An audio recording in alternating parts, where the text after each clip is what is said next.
हाँ जी, good morning student. आज हम डिस्कस करेंगे ईवीएस के फोर्थ चैप्टर को, जिसका नाम है जैव विविधता एवं संरक्षण। अब जैव विविधता और संरक्षण की जैव विविधता क्या होती है और संरक्षण की क्या आवश्यकता है, वो हम डिस्कस करते हैं। पृथ्वी ग्रह पर बड़ी संख्या में जीवित जीव पाए जाते हैं। जीवित जीवों की संख्या और प्रकार एक स्थान से दूसरे स्थान पर भिन्न होते हैं। आप लोगों को पता है कि सभी एक जैसे नहीं होते। सभी जगह पे अलग अलग प्रकार के भिन्न भिन्न प्रकार के पशु और पौधे मिलते हैं। किसी एक क्षेत्र में जीवन की विविधता सीधे रूप से पर्यावरण तत्वों एवं भौतिक तत्वों द्वारा जैव विविधता शब्द को पृथ्वी पर विद्यमान पौधों और पशुओं की विभिन्न और असमानता के रूप में परिभाषित किया जाता है। अब क्या है, इसके जो दो प्रकार होते हैं, जैव विविधता के तीन स्तर होते हैं।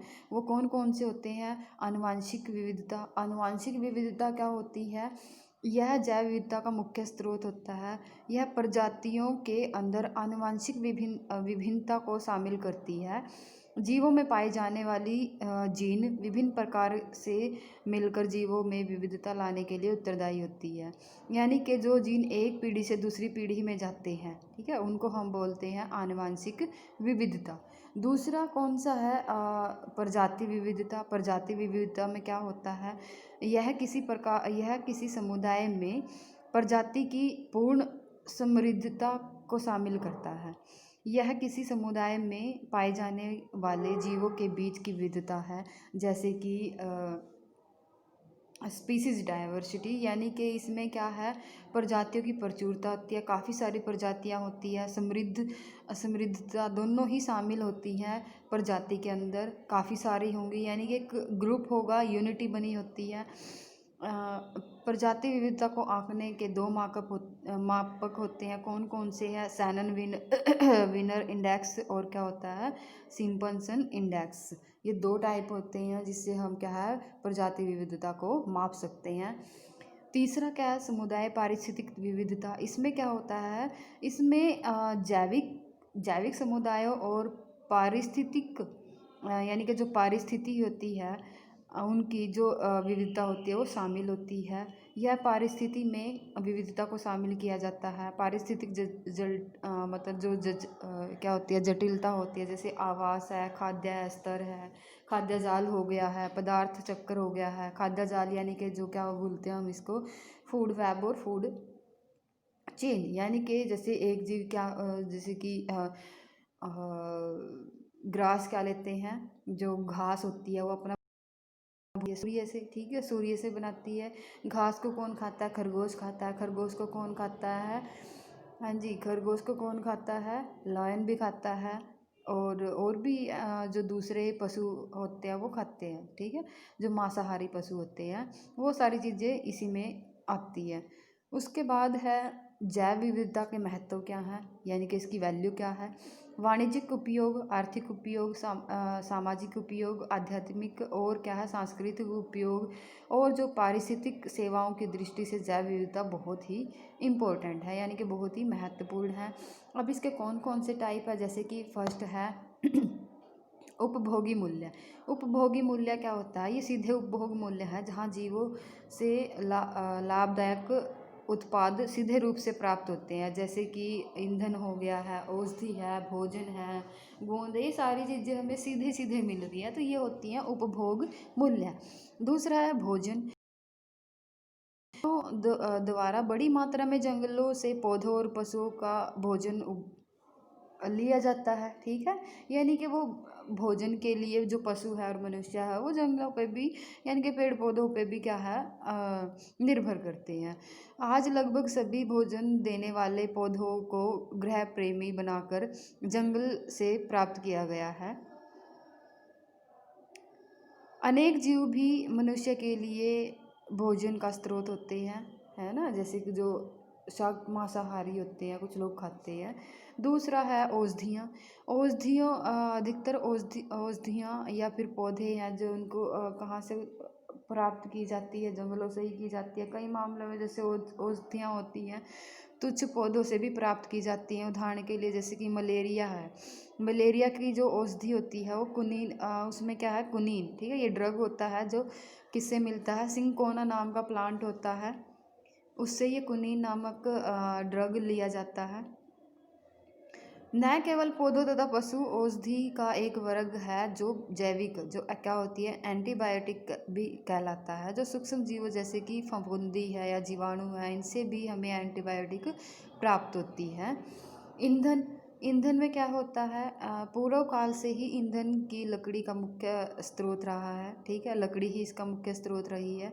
बड़ी मात्रा में, बड़ी संख्या में ग्रामीण और क्या है जो जनजातियाँ हैं अभी भी वो ईंधन के लिए वृक्षों पर निर्भर है ना। यहाँ तक कि जीवाश्म ईंधन जो हम प्रयोग करते हैं वो भी लकड़ियों से ही बनते हैं। उत्पाद संबंधी मूल्य, इसमें क्या होगा, इसमें जीव विविधता पर बड़े पैमाने पर अथवा वाणिज्यिक उपयोग सम्मिलित होता है। इसमें जो पौधों और पशुओं से प्राप्त होने वाले उत्पादों की बड़ी किस्में शामिल होती है, जैसे कि रेशम, शहद, लाख, मोती, ये सभी हमें कहाँ से प्राप्त होते हैं, पेड़ पौधों से ही होते हैं। उसके बाद है सोशल वैल्यू, क्या होती है इसकी, सामाजिक मूल्य क्या होते हैं। अब हमें पता है जैसे कि पीपल का पेड़ है, तुलसी है, बेलपत्र है, ये पवित्र पेड़ माने जाते हैं जिनको हम क्या करते हैं, पूजते हैं, है ना। कुछ पशु भी है जैसे गाय है, सांप है, मोर है। गाय को हम क्या मानते हैं, पूजते हैं ना, हिंदुओं में गाय को पूजते हैं। सांप को नाग पंचमी के दिन क्या पिलाते हैं, दूध दूध पिलाते हैं। मोर को भी पवित्र माना जाता है। तो ये हमारे लिए सोशल वैल्यू हो जाती है, सामाजिक मूल्य। नैतिक तथा क्या, नैतिक या फिर नैतिक जो संबंधी मूल्य हैं, एथिकल बोलते हैं इसको, यह युग के पुराने सिद्धांत हैं, जियो और जीने दो पर आधारित है। इसका मूल लक्ष्य ये है कि हम प्रत्येक जीव की सुरक्षा करें। दूसरा है सौंदर्य संबंधी, यानी कि जो एस्थेटिक वैल्यू होती है। स्वास्थ्य प्रगति सभी को जो स्वस्थ प्रगति होती है वो सभी को आकर्षित करती है। जैसे कि आप हिमाचल साइड में चले जाओ, वहाँ का जो पर्यावरण है बहुत ही शुद्ध है, ठीक है, वहाँ देखने की चीज़ें बहुत ज़्यादा है क्योंकि वहाँ पे हरियाली ज़्यादा है, तो वो क्या करती है, हमें आकर्षित करती है ना। तो वो क्या है, एक तरीके से जो पर्यावरण है वो हमें आकर्षित करता है, जो स्वस्थ पर्यावरण होता है। अब सभी का घूमने फिरने का मन करता है वहाँ पे। आगे है पारिस्थितिकीय सेवाएं, जो इकोसिस्टम सर्विसेज होती है वो क्या है, असंख्य प्राकृतिक चक्र जैसे कि जाल है, चक्र है, जल है, चक्र है, ऑक्सीजन चक्र है और कई खनिज चक्र है जो प्रकृति में कार्यरत रहते हैं। ये चक्र पृथ्वी की स्वयं वहन करने वाली हस्ती स्थिति, ठीक है, कौन सी है, हस्ती स्थिति बनाते हैं। इन चक्रों को बनाए रखने के लिए जैव विविधता बहुत ज़रूरी है। जैसे कि मैं इसका एक उदाहरण देती हूँ आपको, जैसे वर्षा होती है, ठीक है, वर्षा का जल भूमि में जाता है, भूमि से फिर क्या होता है, जो वर्षा का जल होता है वो उसमें वाष्पीकरण होता है और वो वापस कहाँ है, ऊपर चला जाता है, वातावरण में चला जाता है। वहाँ पे फिर क्या, वो बादलों के रूप में बनता है। फिर बादलों में क्या होगा, प्रेशर बनेगा, प्रेशर बनेगा तो फिर क्या होगा, बारिश बनेगी, ठीक है, यानी कि फिर बारिश होती है, फिर बारिश से वाष्पीकरण होगा। तो ये प्रोसेस क्या होती है, ये प्रक्रिया चलती रहती है। तो इस सब प्रक्रियाओं को बनाने के लिए क्या है, पारिस्थितिक सेवाएं यानी कि जो जैव विविधता है वो बहुत ज़रूरी है। आगे है जैव विविधता को खतरा क्या क्या है। जैव विविधता को बड़ा खतरा मानवीय गतिविधियों से होता है। मनुष्य अपने कार्यों द्वारा प्रकृति को बहुत नुकसान पहुंचाता है। प्रजातियों का विलोपन पहले भी होता था, अब भी होता है, परंतु अब प्रजातियों के विलोपन की दर में बहुत वृद्धि हुई है। यह स्पष्ट रूप से संकेत करता है कि यदि मनुष्य द्वारा इस दिशा में ज़रूरी कदम न उठाए गए तो बहुत देर हो जाएगी और बहुत सारी ऐसी जो प्रजातियां हैं वो विलुप्त हो जाएंगी। पहला है जो इसमें कारण क्या होता है, आवास का विनाश करना, यानी कि डिस्ट्रक्शन होना। जैव विविधता की कमी का सबसे बड़ा कारण यही है कि बड़ी भूमि के जो बड़े क्षेत्रों से वनों को साफ किया जा रहा है, उसको कृषि में परिवर्तित किया जा रहा है, बड़ी बड़ी बिल्डिंगें बनाई जा रही हैं। तो क्या होगा, वो पशु पक्षियों के लिए या फिर जो पेड़ पौधे हैं उनके लिए नहीं है जगह, है ना। तो वहाँ पे जो पेड़ पौधे थे या जंगली जानवर थे वो सब क्या हो जाते हैं, वहाँ से विलुप्त हो जाते हैं, चले जाते हैं। तो इस तरह से उनके आवास का विखंडन हो जाता है, यानी कि विनाश हो जाता है। आवास विखंडन में क्या होगा, हमने वनों द्वारा उच्च मार्ग, जैसे कि हम जैसे रेलवे लाइन बनाते हैं, पावर लाइनें बिछाते हैं, इनसे भी क्या होता है, बहुत नुकसान होता है आवासों में। जैसे जो पेड़ पौधे हैं, जीव जंतु है ना, ये भी एक तरीके से इनके लिए नुकसानदायक है। प्रदूषण है, प्रदूषण के मुख्य कारण कौन है, मनुष्य ही है। जल संकायों में बड़ी मात्रा में क्या प्रदूषण जलीय पशुओं पर क्या है, भरण पोषण करने वाले पक्षियों सहित बड़ी संख्या में पेड़ पौधों को भी रोगों, यानी कि उनको रोग हो जाते हैं या मृत्यु हो जाती है।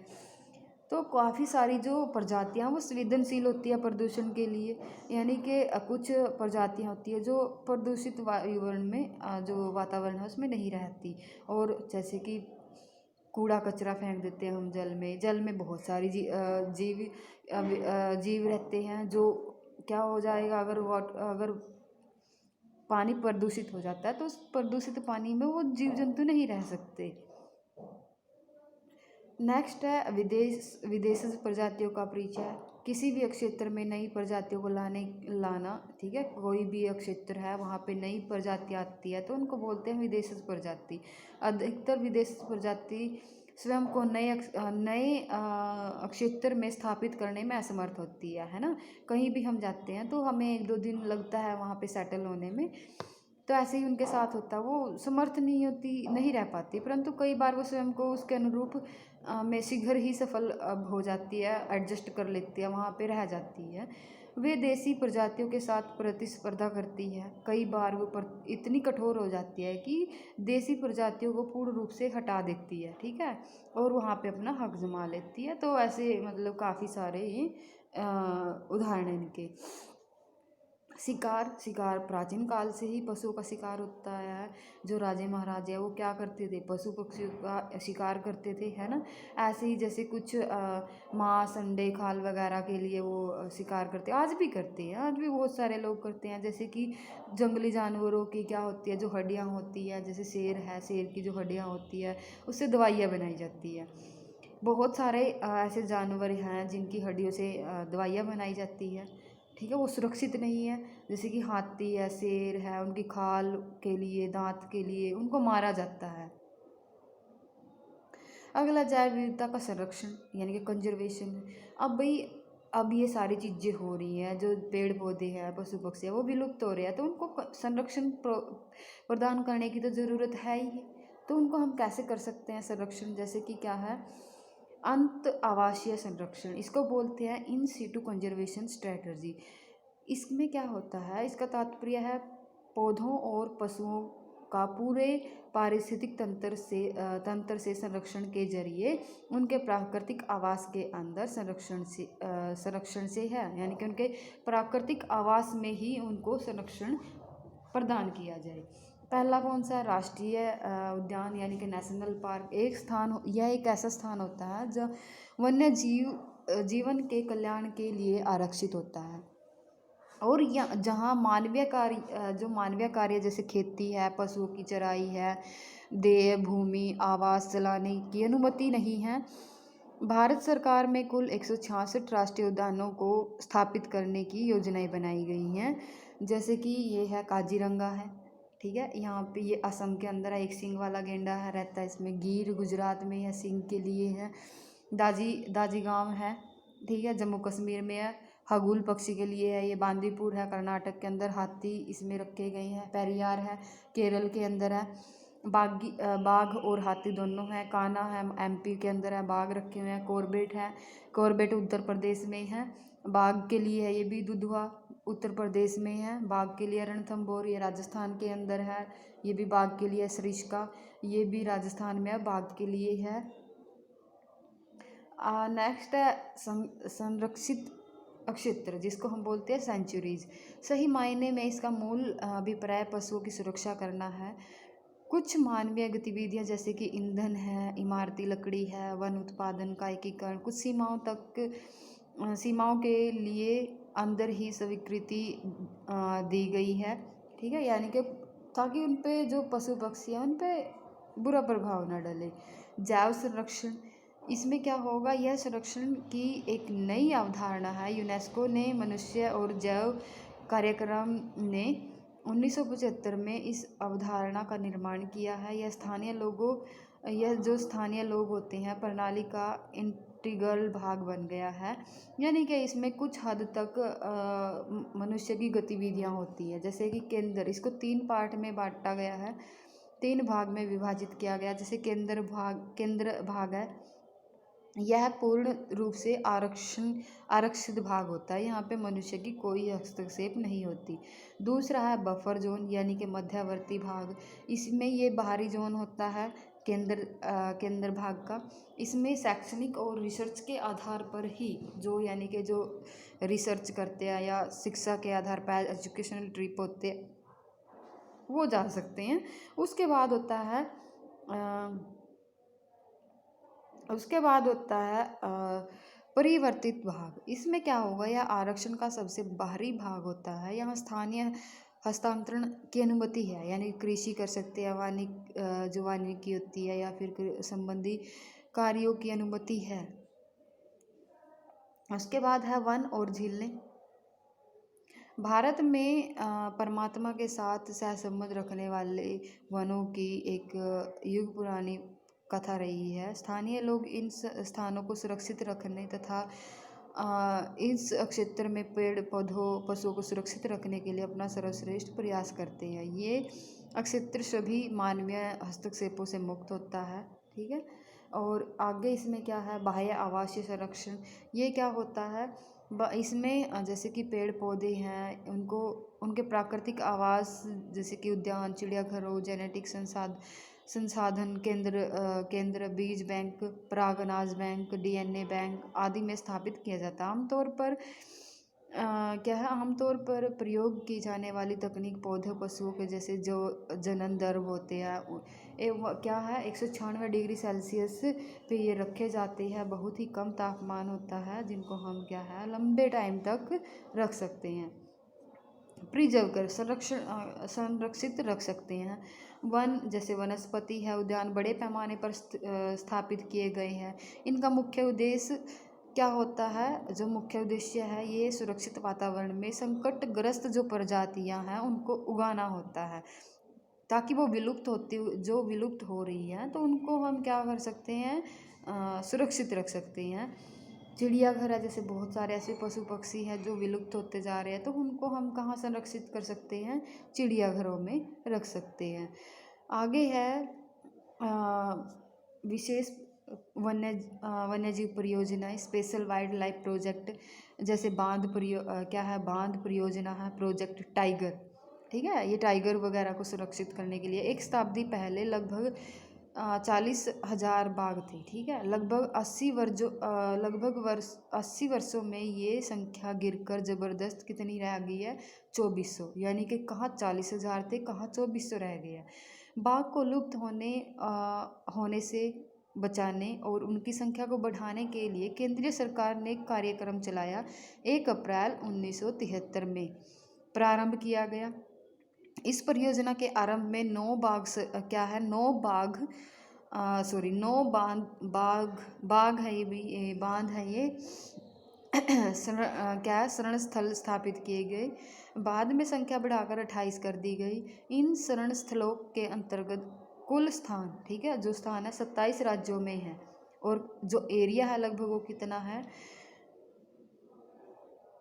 37, ठीक है, कितना है 3,7800 इसका स्क्वायर किलोमीटर एरिया है। मगरमच्छ प्रजनन परियोजना, इसमें क्या है, यह परियोजना 1 अप्रैल 1974 में प्रारंभ की गई। इस परियोजना का वास्तविक जो कार्य था वो 1975 में उड़ीसा में आरंभ हुआ था। कुछ यानी कि जो कुल 16 मगरमच्छ पालन पोषण केंद्र स्थापित किए जो 8 राज्यों में फैले हुए हैं, ठीक है। परियोजना ने वचनबद्ध परिणाम दिखाए हैं। मगरमच्छ की जनसंख्या में भी वृद्धि हुई है। अगला है हाथी परियोजना। ये परियोजना 1992 में आरंभ की गई थी। इसका लक्ष्य हाथी के अधोकृत को पुनः संग्रहण करना था, क्योंकि हाथी दांत इतना महंगा होता है ना, उसकी वजह से काफ़ी सारे हाथियों की जो मतलब हाथियों को लोग मार देते हैं दांत निकालने के लिए उनके। तो अब ये जो केवल क्या है, जो परियोजना है वो 13 राज्यों में क्रियान्वित है। उसके बाद है भारत में बड़े जो वनस्पतीय क्षेत्र हैं उसमें क्या होगा, भारत की भौगोलिक और जलवायु परिस्थितियाँ अनोखी है, जो बहुत कम अन्य कहीं नहीं मिलती। भारत में 6 ऋतुएं आती हैं, पता आपको। इन विभिन्न परिस्थितियों ने जैव विविधता को बहुत ही क्या है, प्रभावित किया है। भारत में पौधों के साथ साथ पशुओं की भी किस्में पाई जाती हैं। इन पशुओं और वनस्पति में पाई जाने वाली विभिन्नता का अध्ययन करने के लिए 9 क्षेत्रों में विभाजन किया गया है। पश्चिमी हिमालय, पूर्वी हिमालय, पश्चिमी हिमालय मरुस्थल, गंगा के मैदान, असम, केंद्रीय भारत, मालाबार, डेक्कन डेक्कन पेनिनसुला, ठीक है। उसके बाद अंडमान। पश्चिम मेघालय में क्या होता है, यह क्षेत्र पश्चिम कश्मीर के कुमाऊं के केंद्रीय क्षेत्र तक फैला हुआ है। इस क्षेत्र की जलवायु गिरिपीठ पर उष्णकटिबंधीय से शीतोष्ण कटिबंधीय में परिवर्तित होती है। पश्चिमी हिमालय तुलनात्मक रूप से कम वर्षा के कारण शुष्क होते हैं। वहाँ पे कम वर्षा होती है तो इसलिए वो शुष्क होते हैं। शुष्क यानी कि सूखे हुए, परंतु अधिक वर्षा के कारण ठंडे होते हैं। अर्ध पर्वतीय, ठीक है, जिसको हम बोलते हैं सब माउंटेन जोन में पौधों के प्रचलित प्रकार क्या है, हेसोरिया, डलबर्जिया ये मिलते हैं। ब्यूटी, ठीक है, ब्यूटी नहीं होती है, ये बिटाई होती है, आदि ये सारे मिलते हैं। शीतोष्ण पहाड़ी में टेम्परेट और माउंटेन बोलते हैं, जैसे चीड़ के पेड़ होते हैं, सिड्रस, सिल्वर, वर्च वृक्ष, ये कुछ प्लांट के नहीं, ये कुछ पौधों के नाम है जो वहाँ पे मिलते हैं। उसके बाद है पूर्वी हिमालय। पूर्वी हिमालय में ये कहाँ पे होता है, यह क्षेत्र उत्तर पश्चिम बिहार से लेकर सिक्किम से होते हुए अरुणाचल प्रदेश के पूर्व तक फैला है। कहाँ तक फैला हुआ है, उत्तर पश्चिमी बिहार से लेकर सिक्किम से होते हुए अरुणाचल के पूर्व तक फैला हुआ है। यहाँ वर्षा बहुत ज़्यादा होती है। ये पारिस्थितियाँ वनस्पति के घने विकास के लिए उचित होती है। अर्ध पर्वतीय क्षेत्र में साधारण पौधों की प्रजातियाँ होती है, जैसे कि टर्मिनेलिया, बोनिया, बांस, ये सारी चीज़ें यहाँ पे मिलती है। पश्चिमी भारतीय मरुस्थल, वेस्ट इंडियन डेजर्ट होते हैं पश्चिमी, जिसमें क्या आता है, पंजाब, हरियाणा, राजस्थान, गुजरात और दिल्ली का कुछ भाग भी शामिल है। यहाँ की जलवायु गर्मियों में शुष्क होती है और सर्दियों में शुष्क सर्द होती है, यानी कि ठंडी होती है। वर्षा की 400 किलोमीटर से अधिक नहीं होती है। जो वर्षा होती है वो 400 मिलीमीटर से अधिक नहीं होती है। इस क्षेत्र में शुष्क वनस्पतियाँ मिलती हैं। अरावली में प्रचलित पौधे जैसे कि कौन सा है, एंजियोजीनस होता है, ग्रेविया होता है, कैशिया जैसे कैशिया और काशिया बबूल होता है, और अकासिया जो पहाड़ी की इक्करे होती है वो होती है, ये मिलते हैं यहाँ पे। गंगा का मैदान, गैंगटिक प्लेन, यह सबसे अधिक उपजाऊ और समृद्ध वनस्पति वाला क्षेत्र है। इसमें उत्तर प्रदेश, बिहार, बंगाल शामिल है। यहाँ प्राकृतिक वन अपर्याप्त हैं। इसमें बहुत सारे वन अति चराई और खेती के कारण नष्ट हो गई हैं, यानी कि ज़्यादा चराई करने के कारण और खेती के कारण ये ना नष्ट हो गया। प्राकृतिक वनस्पति को डालबर्जिया, अकेशिया, काशिया, अग्रमैन, ये कुछ प्लांट होते हैं, ठीक है, ये यहाँ पे बहुत ज़्यादा मिलते हैं। उसके बाद है असम में क्या है, इसमें उत्तर पूर्वी राज्य शामिल है। जितने भी उत्तर पूर्वी राज्य हैं वो सारे शामिल हैं, जैसे कि असम है, नागालैंड है, मेघालय है, मणिपुर है, त्रिपुरा है, ये उत्तर पूर्वी में आते हैं।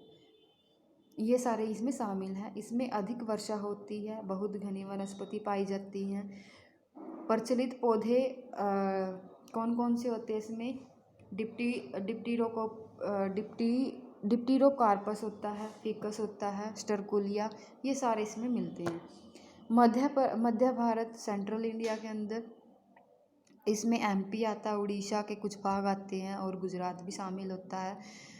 इस क्षेत्र में वार्षिक वर्षा 150 सेंटीमीटर से मुख्यतः इसमें सागवान, ढाक, कत्था, आंवला, बेर, शीशम, अर्जुन ये सारी वनस्पति मिलती है।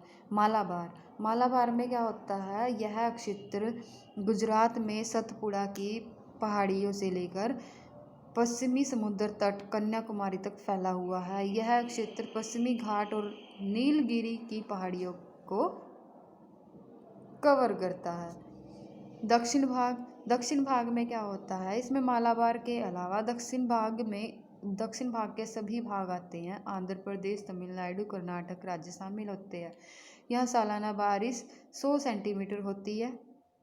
यहाँ सागवान, चंदन, कत्था, लौंग, काली मिर्च, आंवला, नारियल आदि मिलते हैं। अंडमान में क्या है, अंडमान और निकोबार द्वीप का समूह क्षेत्र आता है, जिसमें छोटे बड़े कई द्वीप होते हैं जो भूमध्य रेखा के पास स्थित हैं। इसकी जलवायु नम होती है। यहाँ भाग के सुदूरवर्ती दक्षिण बंगाल की खाड़ी में स्थित है। सदाबहार, पर्णपाती, दलदली और तटीय वन यहाँ पाए जाते हैं। प्रचलित पौधे जैसे कोको, राइजोफोरा, रबड़, गुर्जन बांस, ताड़ ये सारे यहाँ पे मिलते हैं। जैव विविधता के सक्रिय यानी कि जो हॉटस्पॉट होते हैं, यहाँ वह क्षेत्र जहाँ विभिन्न प्रजातियों की समृद्धता होती है, यानी कि वहाँ बहुत ज़्यादा प्रजातियाँ मिलती है। ये प्रजातियाँ उस क्षेत्र विशेष तक सीमित हैं। जैव विविधता के सक्रिय क्षेत्र या हॉटस्पॉट कहलाता है। जैव विविधता का हॉटस्पॉट 1988 में नॉर्मन मेयर्स द्वारा दिया गया था। विश्व में ऐसे 25 सक्रिय क्षेत्र हैं, जिनमें से 2 क्षेत्र पूर्व हिमालय, पश्चिम घाट भारत में आते हैं। ये सक्रिय क्षेत्र जो विश्व के संपूर्ण क्षेत्रफल के 2% से भी कम भाग में स्थित हैं, इनके 2% से भी कम में ही हैं। लगभग 50% धरातलीय जैव विविधता में समेटे हुए हैं, यानी कि जो प्लेन एरिया जो धरातल पे है वो वाला। लगभग 40% धरातलीय वनस्पति है, ठीक है। उसके अंदर 25% रीढ़धारी जीव जंतु होते हैं जिनमें, और आगे है संकटग्रस्त प्रजातियां।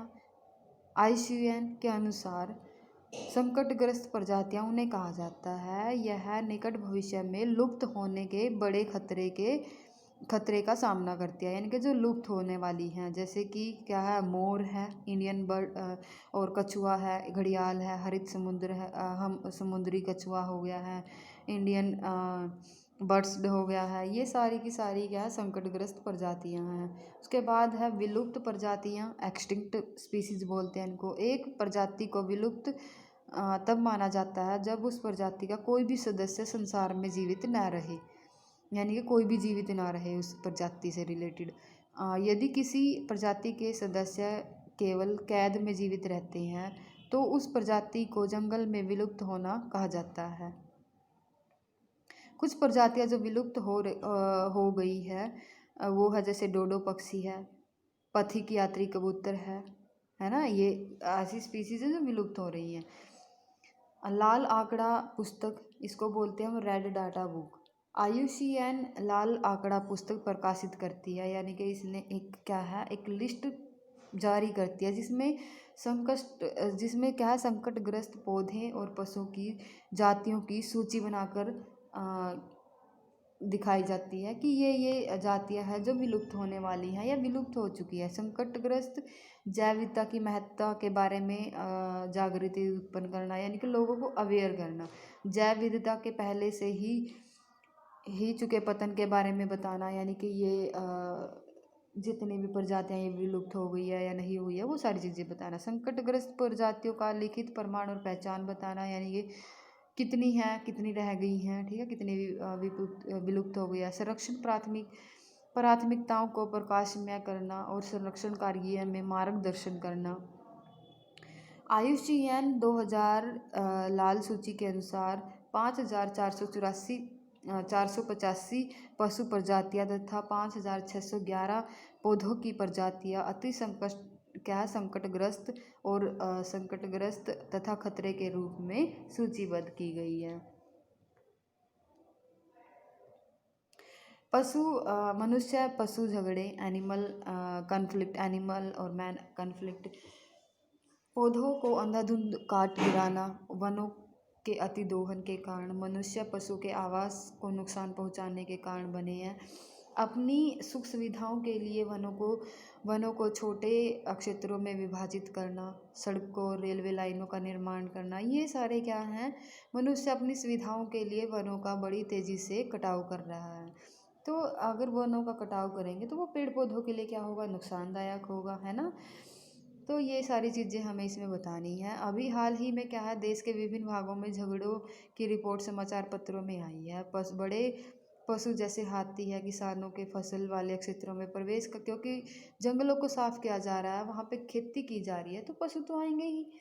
जैसे खेतों में क्या है, हाथी वगैरह घुस जाते हैं। आप लोगों ने सुना होगा शहरों में तेंदुए बाघ ये सारे घुस जाते हैं। क्यों आते हैं, क्योंकि इनका जो आवास था वो तो पहले ही ख़त्म कर दिया इंसान ने। तो ये सारी चीज़ें आती रहती हैं, न्यूज़ देखते होंगे आप काफ़ी सारी। अब कारण क्या क्या है इनके, जैसे कि वन क्षेत्रों में मनुष्य द्वारा अतिक्रमण का परिणाम झगड़ा विवाद होता है। मनुष्य द्वारा पशु के आवास को नष्ट करना, जंगली पशुओं को बाहर जाने के लिए और मानव संपत्ति पर आक्रमण करने के लिए मजबूर करना, भोजन चारा इनकी कमी हो जाती है। पशुओं के प्रवासी मार्गों में क्या है, मानव बस्तियाँ बन गई है, क्योंकि प्रवास यानी कि वो एक जगह से दूसरी जगह पे जाते हैं, तो वहाँ पे क्या है, बीच में शहरीकरण हो गया है या फिर कोई गांव बसा लेता है, तो ऐसे मतलब डिस्टरबेंस होती है उनके आवास में। पशुओं द्वारा हुए नुकसान के लिए सरकार द्वारा दी गई अपर्याप्त क्षतिपूर्ति क्या है, किसानों को प्रतिरोधी बना देती है। अब इनके उपाय क्या क्या हैं, अब हम इनके उपाय क्या क्या कर सकते हैं, जैसे कि विवादों को पैदावार क्षेत्रों में पशुओं के प्रवेश को रोकने के लिए सौर ऊर्जा घेराव करना चाहिए। राष्ट्रीय उद्यानों के पास खेत होने पर किसानों को ऐसी फसलों का चुनाव करना चाहिए कि जो जंगली जीव ना पसंद करते हो खाना। पशुओं को विपरीत परिस्थितियों के दौरान पर्याप्त चारा भोजन पानी दिया जाना चाहिए, ताकि वे भोजन और जल के लिए खेतों की खोज यानी कि जो जल और भोजन की खोज में संरक्षित स्थानों से बाहर ना निकले। सरकार को प्रभावित किसानों को पर्याप्त प्रतिपूर्ति के तुरंत भुगतान के लिए प्रावधान करने चाहिए। वन के गार्ड को निरीक्षण के लिए संशोधित गैजेट के साथ सुसज्जित होना चाहिए। स्थानीय लोगों को वन्य जीव के अधिकारों का सम्मान करना चाहिए, यानी कि इंटरफेयर नहीं करना चाहिए। अगर हम वनों का कटाव कम कर देंगे, जंगलों को साफ करना कम कर देंगे, तो वह ज़रूरत ही नहीं है जो पशु पक्षी है वो हमारे एरिया में आए, है ना। तो ये सारी चीज़ें होती हैं। ये आज आपका चैप्टर कंप्लीट हो गया है। कल मैं आपके पास इसके क्वेश्चंस भेजूँगी, आप लोगों ने उन क्वेश्चंस के आंसर लिखने हैं अपनी नोटबुक में। और जब भी नेक्स्ट टाइम में आपका जब पेपर होगा उससे पहले मैं आपका वाइवा लूँगी प्रैक्टिकल में। वाइवा लेने के बाद जैसे ही वाइवा होगा आपका, तभी मैं ये सारे क्वेश्चंस चेक करूँगी आपके।